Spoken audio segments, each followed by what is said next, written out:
अध्याय 1 हमारे आसपास के पदार्थ। Matter in our surroundings.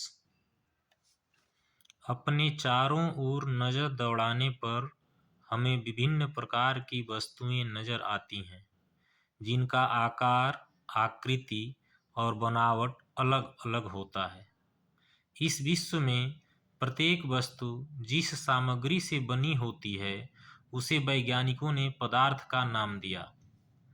यहाँ पर यदि कोई पूछे कि पदार्थ किसे कहते हैं, तो कोई भी वस्तु जिस सामग्री से बनी होती है उसको हम पदार्थ कहते हैं। जिस हवा में हम श्वास लेते हैं, जो भोजन हम खाते हैं, पत्थर, बादल, तारे, पौधे एवं पशु, यहाँ तक कि पानी की एक बूंद या रेत का एक कण, ये सभी पदार्थ हैं। ध्यान देने योग्य बात यह भी है कि ऊपर लिखी सभी वस्तुओं का द्रव्यमान होता है और ये कुछ स्थान या आयतन घेरती हैं। प्राचीन काल से ही मनुष्य अपने आसपास को समझने का प्रयास करता रहा है।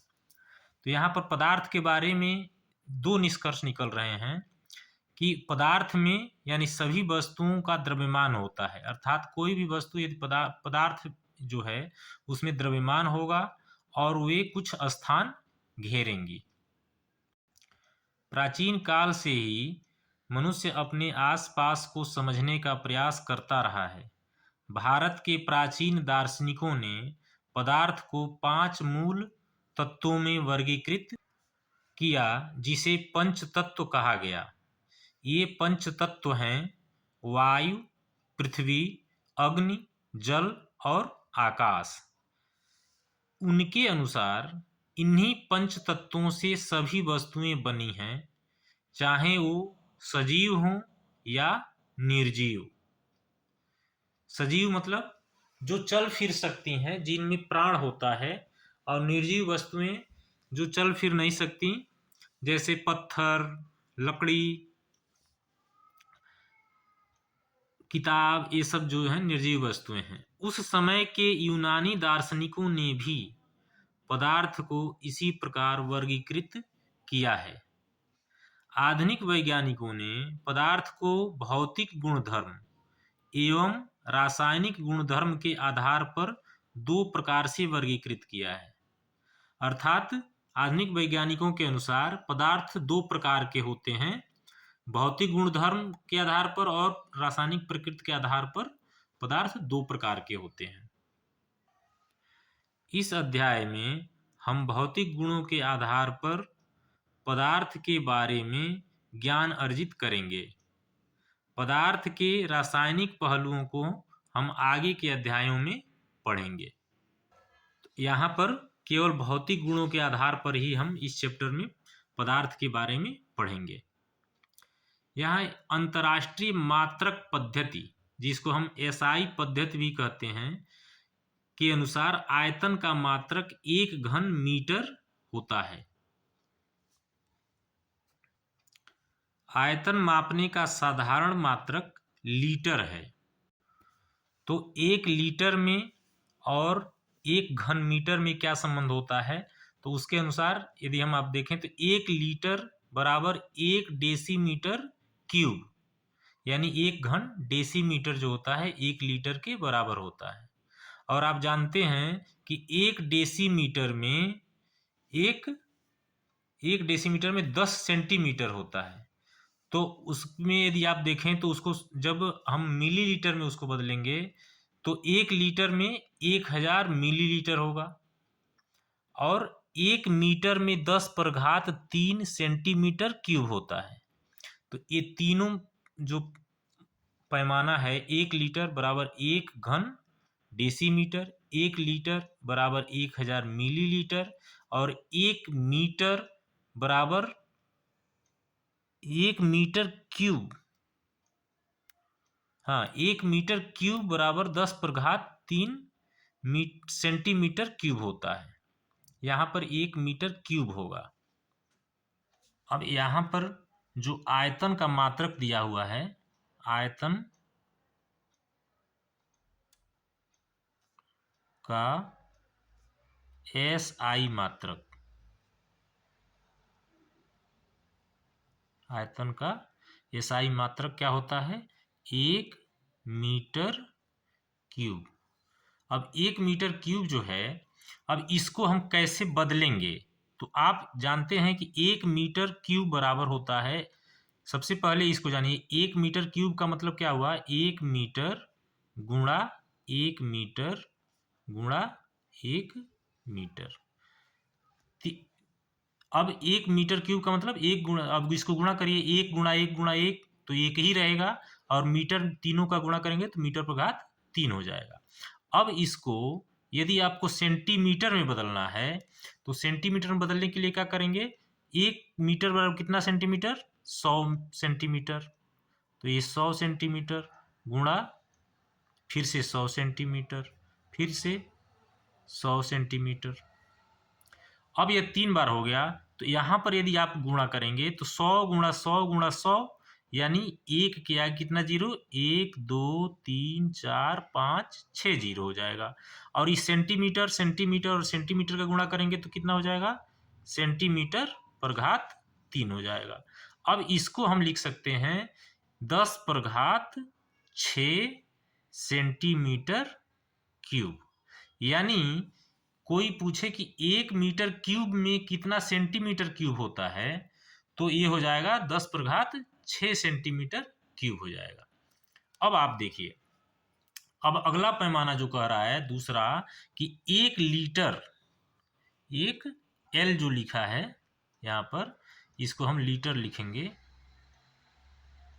1 लीटर। तो 1 लीटर बराबर होता है 1 डेसीमीटर, DM पर घात 3 दिया हुआ है। इसका भी मतलब क्या हो जाएगा? अब इसका भी मतलब हो जाएगा 1 DM, डेसीमीटर गुणा 1 डेसीमीटर गुणा 1 डेसीमीटर। अब इसको आप जब गुणा करेंगे तो सबसे पहले अब इसको सेंटीमीटर में बदलते हैं, तो यहाँ पर 1 डेसीमीटर बराबर 1 डेसीमीटर बराबर 10 सेंटीमीटर के बराबर होता है। ये ध्यान दीजिए, कितना होता है? 1 डेसीमीटर बराबर 10 सेंटीमीटर। ऊपर क्या होता है? ऊपर ये जो है 1 मीटर, 1 मीटर बराबर कितना होता है? 100 सेंटीमीटर। तो ये वाला फार्मूला हमने यूज किया, और यहाँ पर हम कौन सा यूज करेंगे? 1 डेसीमीटर बराबर 10 सेंटीमीटर। अब आप यहाँ पर देखिए, अब 1 डेसीमीटर के बदले हम क्या लिख सकते हैं? 10 सेंटीमीटर गुणा 10 सेंटीमीटर गुणा 10 सेंटीमीटर। अब इसको जब आप गुणा करेंगे तो ये हो जाएगा 10 गुणा 10 गुणा 10 कितना हो जाएगा? 1000। और सेंटीमीटर गुणा सेंटीमीटर पर गुणा सेंटीमीटर का मतलब हो जाएगा सेंटीमीटर पर घात 3। यानी यह 1 लीटर बराबर 1000 सेंटीमीटर क्यूब, जिसको हम यहाँ पर 10 पर घात 3 लिख सकते हैं, 10 पर घात 3 सेंटीमीटर क्यूब हो गया। तो 1 लीटर बराबर 1 डेसीमीटर क्यूब, जो कि 1000 सेंटीमीटर क्यूब के बराबर होता है। अच्छा, अब एक फार्मूला और दिया है कि 1 लीटर बराबर 1 लीटर बराबर हो जाएगा 1000 मिलीलीटर। तो ये तो सिंपल फार्मूला है, तो इसको ये 3 फार्मूले हमको मिले। 1 लीटर बराबर 1000 ml हो जाता है, 1 लीटर बराबर 1 डेसीमीटर क्यूब, या उसी को हम 10 पर घात 3 सेंटीमीटर क्यूब भी कहते हैं, और आयतन का जो SI मात्रक है वह 1 घन मीटर क्यूब होता है। अब कोई पूछे कि 1 घन मीटर क्यूब में कितने लीटर होते हैं, यहां पर आप देखिए 1 घन मीटर क्यूब, ये प्रश्न यदि है, अब मान लीजिए यह प्रश्न है कि 1 मीटर क्यूब, जो कि यह भी किसका मात्रक है? आयतन का, और लीटर भी आप जानते हैं कि आयतन का ही मात्रक है, तो इनमें क्या संबंध होता है? यानी 1 मीटर क्यूब में कितना लीटर होता है? तो आप देखिए 1 मीटर, तो सबसे पहले 1 लीटर को हम वो करेंगे 1 मीटर क्यूब में हम जानते हैं, यहाँ पर लिखिए सिंस 1 मीटर क्यूब बराबर, अब इसको हम सेंटीमीटर में बदल लेते हैं। तो 1 मीटर क्यूब बराबर हम जानते हैं 10⁻6 सेंटीमीटर क्यूब। अभी ऊपर हमने देखा है इसको। अब यह सेंटीमीटर क्यूब में आ गया, तो हम जानते हैं कि पहले इसको हम फैला लेते हैं। 1 2 3 4 5 6, यानी 10 लाख सेंटीमीटर क्यूब बराबर 1 मीटर क्यूब होता है। अब इसको लीटर में बदलना है, तो लीटर में बदलने के लिए हम जानते हैं, यहाँ पर जान लीजिए कि 1 लीटर बराबर 1000 सेंटीमीटर क्यूब, 1000 सेंटीमीटर क्यूब। तो सेंटीमीटर क्यूब यानी अब 1000 से यदि हम भाग दे दें तो यह लीटर में बदल जाएगा। तो यहाँ पर हम क्या करेंगे, 1000 10 लाख में 1000 से हम भाग दे दिए, जो ही 1000 से भाग दिए तो ये सेंटीमीटर क्यूब अब नहीं रहेगा, ये किस में बदल जाएगा, लीटर में बदल जाएगा। तो ये लीटर हो गया। अब ये 3 जीरो से ये 3 जीरो कट जाएगा, कितना हो जाएगा, 1000 लीटर, 1000 लीटर। तो ये इसका मतलब कि 1 मीटर क्यूब में 1000 लीटर होता है। अब पदार्थ के चूंकि भौतिक गुणों के बारे में ही यहाँ पर पढ़ना है, तो पहले हम जानते हैं कि पदार्थ का भौतिक स्वरूप क्या होता है। तो पदार्थ के भौतिक स्वरूप में पहला है, पदार्थ कणों से मिलकर बना होता है। बहुत समय तक पदार्थ की प्रकृति के बारे में 2 विचारधाराएं प्रचलित थीं। एक विचारधारा का यह मानना था कि पदार्थ लकड़ी के टुकड़ों की तरह सतत होते हैं, परंतु अन्य विचारधारा का मानना था कि पदार्थ रेत की तरह के कणों से मिलकर बने हैं। आइए एक क्रियाकलाप के द्वारा पदार्थ के स्वरूप के बारे में ये निर्णय करते हैं कि ये सतत हैं या कणों से बने हैं।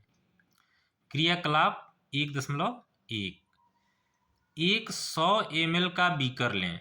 अब यहाँ पर फिर देखिए 100 ml का मतलब 100 मिलीलीटर। इस बीकर को जल से आधा भरकर जल के स्तर पर निशान लगा दें, अर्थात इस बीकर में 50 मिलीलीटर को जल लेना है हमें। अच्छा, यदि मिलीलीटर को आप सेंटीमीटर में बदलेंगे तो 1 मिलीलीटर बराबर 1 सेंटीमीटर क्यूब होता है। अब दिए गए नमक या शर्करा, शर्करा मतलब चीनी को कांच की छड़ की मदद से जल में घोल लें। यानी जो बीकर में हमने आधा जल लिया है, आधा बीकर, उसमें हमको नमक या शर्करा को कांच की छड़ से घोल लेना है। जल के स्तर में आए बदलाव पर ध्यान दें। आपके अनुसार नमक या शर्करा का क्या हुआ? यानी आप देखते हैं कि नमक शर्करा गायब हो जाता है, ये कहाँ गायब हो गया? क्या नमक और शर्करा डालने से जल के स्तर में कोई बदलाव आया? इन प्रश्नों के उत्तर पाने के लिए हमें इस विचार को स्वीकारना होगा कि सभी पदार्थ कणों से बने होते हैं। उपरोक्त क्रियाकलाप में चम्मच में रखी गई नमक या शर्करा अब पूरे पानी में घुल गई है, जैसा कि चित्र 1.1 में दर्शाया गया है। अब आप इस चित्र 1.1 में देखिए, जब हम जल में नमक घोलते हैं तो नमक के कण जल के कणों के बीच के रिक्त स्थानों में समावेशित हो जाते हैं। यहाँ पर जो चित्र दिखाया गया है इसमें आप देख रहे हैं, यह लाख गुना आवर्धित किए गए जल के कण हैं। यानी जल का कण जो जितना छोटा होता है उससे इसको 1 लाख गुना ज्यादा करके दिखाया जा रहा है। यह जल है। अब इस दूसरे वाले में 1 चम्मच हमने नमक मिलाया है और इसमें जल और नमक दोनों हो गया है। इसमें कांच की छड़ से हमने इस नमक को क्या कर दिया, इस जल में घोल दिया है। तो अब घोलने पर यहाँ पर भी चूंकि आवर्धित चित्र है, यह आवर्धित का मतलब कई लाख गुना, 1 लाख गुना बढ़ाया गया है, तो ये नमक के कण दिखाई दे रहे हैं। तो इसमें नमक के कण आप देख रहे हैं चारों तरफ, ऊपर नीचे, यहाँ पर नीचे तो बैठा है लेकिन घोलने के बाद जल में चारों तरफ वितरित हो गए हैं, यानी यह घुल गया है। तो यह घुल के कहाँ पर है, जल के कणों के बीच में रिक्त स्थान होता है, उस स्थान में ये समावेशित हो जाते हैं और इसी कारण जल का जो स्तर होता है वह बढ़ता नहीं है। तो हमने पहला भौतिक गुण देखा कि पदार्थ कणों से मिलकर बना होता है। अब दूसरा गुण, पदार्थ के ये कण कितने छोटे होते हैं, अर्थात पदार्थ के कण बहुत ही छोटे होते हैं, लेकिन कितने होते हैं इसको आइए जानते हैं क्रियाकलाप 1.2 द्वारा। पोटेशियम परमैंगनेट के 2 या 3 क्रिस्टल को 100 ml पानी में घोल लें। यहाँ पर आप देखिए 100 ml, 100 मिलीलीटर पानी में। पोटेशियम परमैंगनेट एक रासायनिक पदार्थ है जिसका सूत्र होता है KMnO4। अब इसको इस घोल में से लगभग 10 ml घोल निकालकर उसे 90 ml जल में मिला दें, यानी दूसरे बीकर में 90 मिलीलीटर जल में इसमें का 10 ml मिला देना है। फिर इस उपरोक्त घोल में से फिर 10 ml निकालकर उसे भी 90 मिलीलीटर जल में मिला दें। इसी प्रकार इस घोल को 5 से 8 बार तक तनुकृत करते रहें। तनुकृत का मतलब उसके गाढ़ापन को कम करना। तो क्या जल अब भी रंगीन है, तो यहाँ पर वो क्रियाकलाप दिखाया गया है, आप देखें चित्र 1.2 में। अब यहाँ पर हमने पहले क्या लिया था, 100 ml जल लिया था, पानी लिया था, इसमें KMnO4 का छोटा सा टुकड़ा हमने डाला, यह बैगनी कलर का हो गया। अब इसमें से 10 ml निकालकर इसमें 90 ml पानी लेकर इसका 10 ml डाले, तो आप देख रहे हैं कि यह ज़्यादा कलरफुल है, उससे थोड़ा सा कम कलरफुल है। अब इसमें से 10 ml निकालकर इसके 90 ml पानी में डाला है हमने, फिर ये प्रक्रिया दोहराई गई है, यानी 1 2 3 4 बार ये दोहराई गई है। तो चौथे में आप देख रहे हैं यहाँ पर भी 100 ml ही जल है, यानी ये 90 लीटर जल लिया गया और इसमें से 10 ml हमने डाला तो 100 ml हो गया। लेकिन अनुमान लगाइए कि पदार्थ के कण कितने छोटे होते हैं। प्रत्येक बार तनुकृत करने पर घोल का रंग हल्का होता जाता है, फिर भी पानी रंगीन नजर आता है। इसका मतलब है कि इतना करने के बावजूद भी ये पोटेशियम परमैंगनेट के कण इसमें भी मिले हुए हैं और पानी को रंगीन बनाए हुए हैं। यह प्रयोग दर्शाता है कि पोटेशियम परमैंगनेट के बहुत थोड़े से क्रिस्टलों से पानी की बहुत अधिक मात्रा, यानी 1000 लीटर भी रंगीन हो जाती है। 1000 लीटर यहाँ पर हमने दिखाया, 1000 लीटर का मतलब 1 मीटर क्यूब। इससे हम ये निष्कर्ष निकाल सकते हैं कि पोटेशियम परमैंगनेट के केवल एक क्रिस्टल में कई सूक्ष्म कण होंगे। ये कण छोटे छोटे कणों में विभाजित होते रहते हैं। अंततः एक स्थिति में ये कण और छोटे भागों में विभाजित नहीं किए जा सकते हैं। पोटेशियम परमैंगनेट की जगह 2 ml डेटॉल से भी हम एक क्रियाकलाप कर सकते हैं। लगातार तनुकृत होने पर भी उसकी महक हमें मिलती रहती है। अर्थात इससे हम निष्कर्ष निकालते हैं कि पदार्थ के कण बहुत ही छोटे होते हैं, इतने छोटे कि हम कल्पना भी नहीं कर सकते। तो हमने ये जाना कि पदार्थ छोटे कणों से मिलकर बने होते हैं, और दूसरी चीज कि ये कण बहुत ही छोटे होते हैं जिसकी हम कल्पना भी नहीं कर सकते। अब आइए 1.2 में पदार्थ के इन कणों के अभिलाक्षणिक गुण क्या क्या होते हैं उसके बारे में हम चर्चा करते हैं। तो पदार्थ के कणों के अभिलाक्षणिक गुण में पहला है, पदार्थ के कणों के बीच रिक्त स्थान होता है।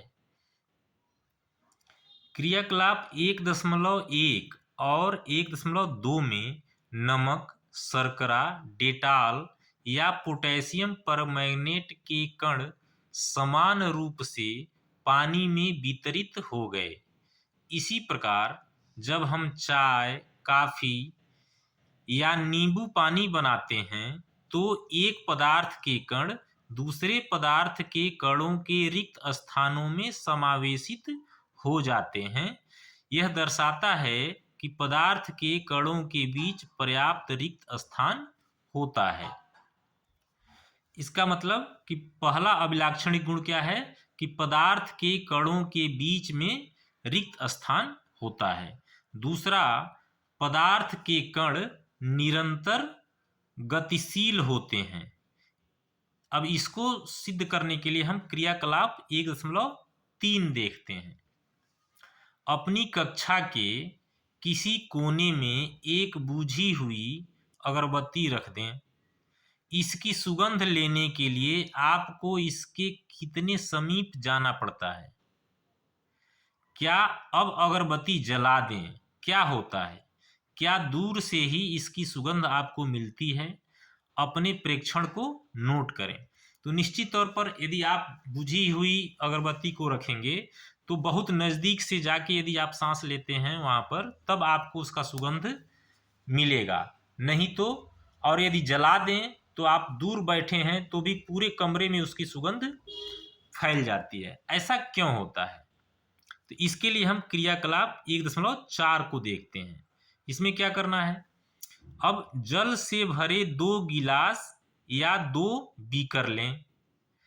पहले बीकर के एक सिरे पर सावधानी से 1 बूंद लाल या नीली स्याही डाल दें और दूसरे में शहद डाल दें।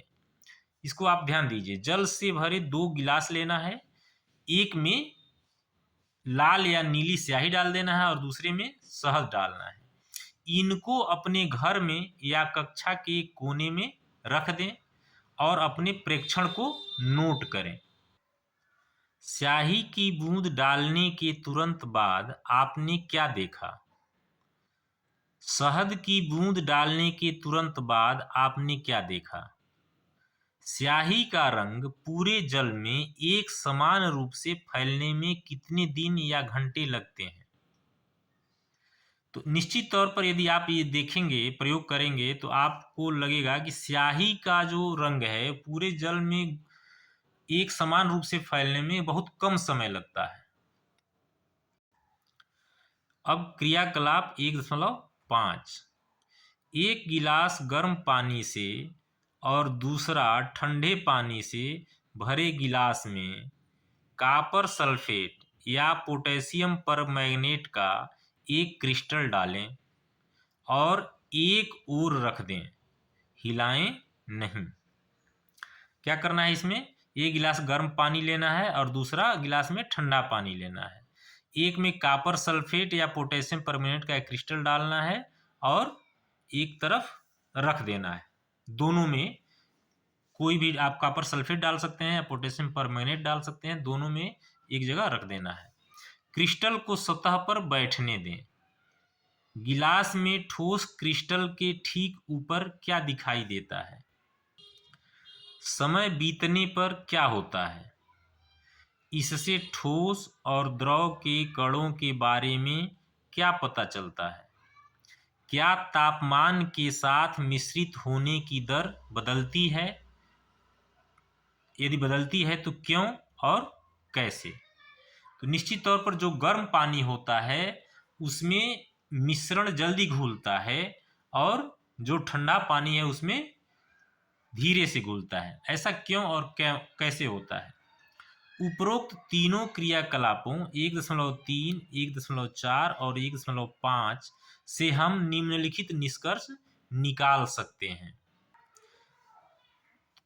पदार्थ के कण निरंतर गतिशील होते हैं, अर्थात उनमें गतिज ऊर्जा होती है।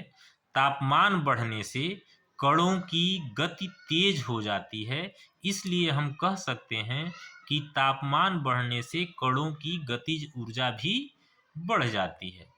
उपरोक्त तीनों क्रियाकलापों में हमने देखा कि पदार्थ के कण अपने आप ही एक दूसरे के साथ अंतः मिश्रित हो जाते हैं। ऐसा कणों के रिक्त स्थानों में समावेश के कारण होता है। दो विभिन्न पदार्थों के कणों का स्वतः मिलना ही विसरण कहलाता है। अब यहाँ एक और प्रश्न आता है कि विसरण किसे कहते हैं।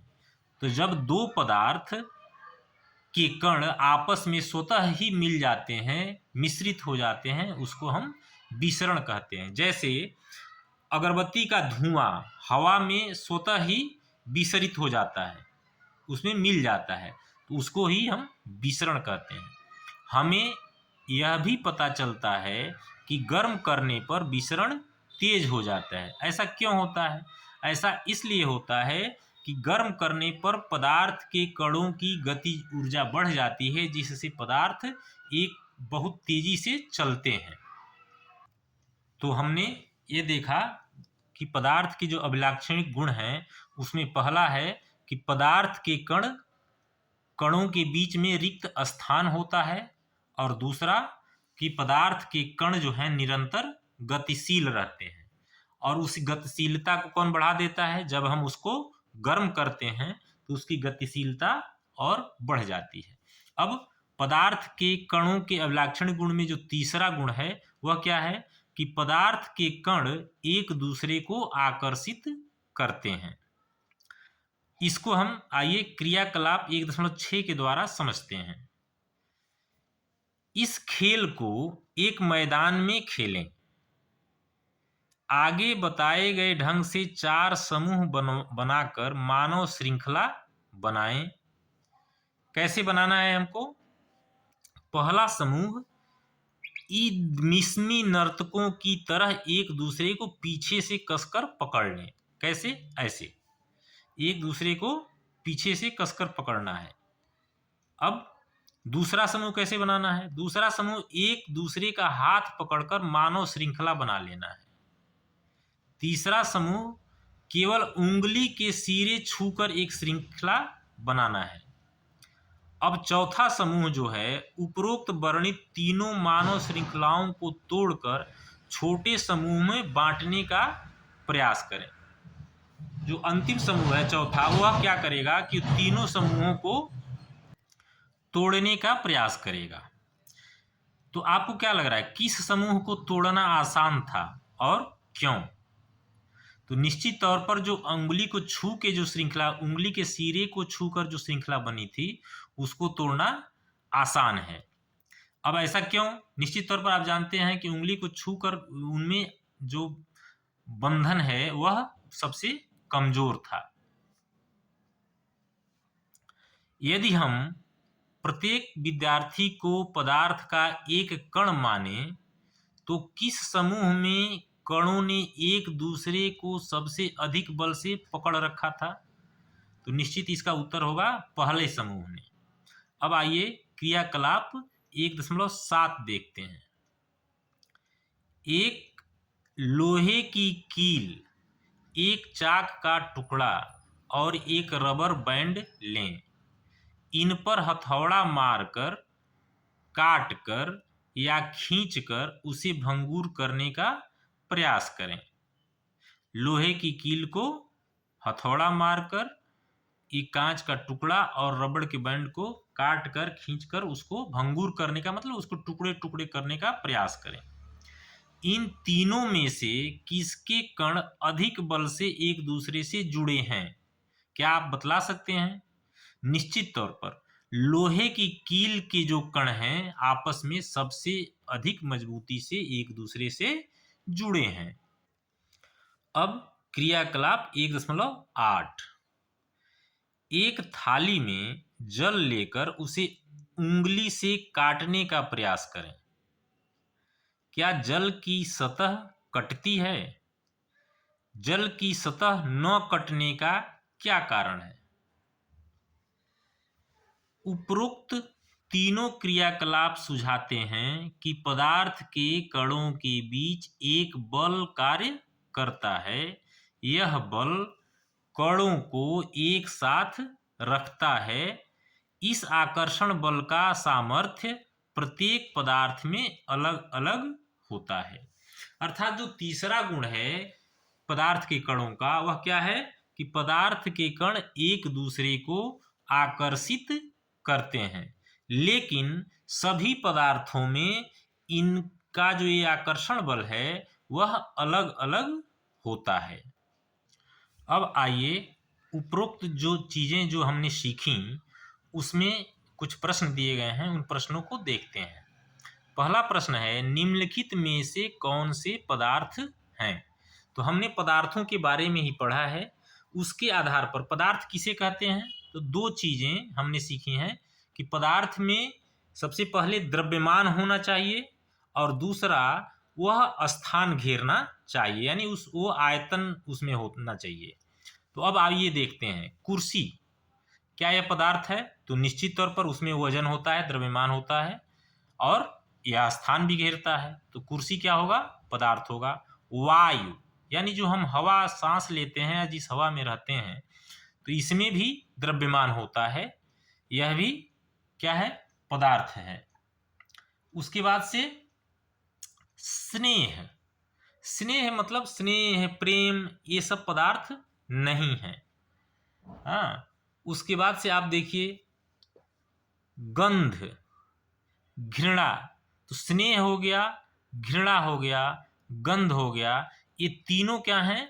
एक ये मन के वो हैं,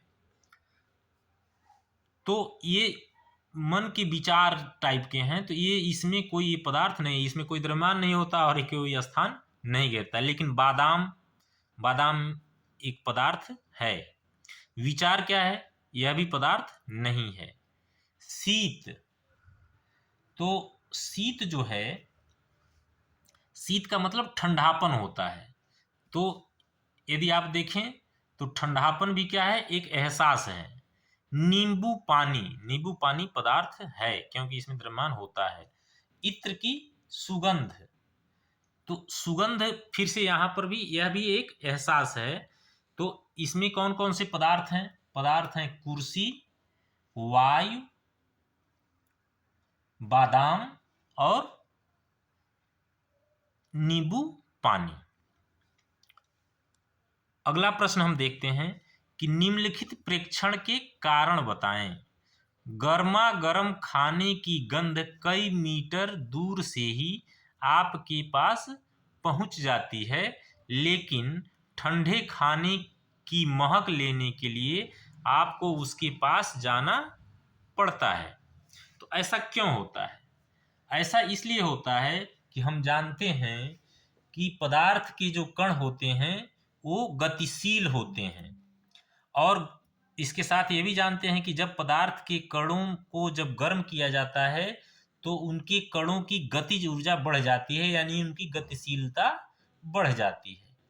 फलस्वरूप जो विसरण दर है वह बढ़ जाता है। जैसे पदार्थ जो भोजन है, गर्मा गर्म खाने की गंध कई मीटर दूर से ही हमको इसलिए होती है क्योंकि उनमें गतिज ऊर्जा ज़्यादा होती है उनके कणों में, तो बहुत जल्दी वो हवा में विसरित हो जाते हैं। लेकिन ठंडा खाने की महक जो है उसके पास हमको जाके लेना पड़ता है, इसलिए कि उसकी गतिशीलता, उनकी कणों की गतिशीलता बहुत ही कम होती है।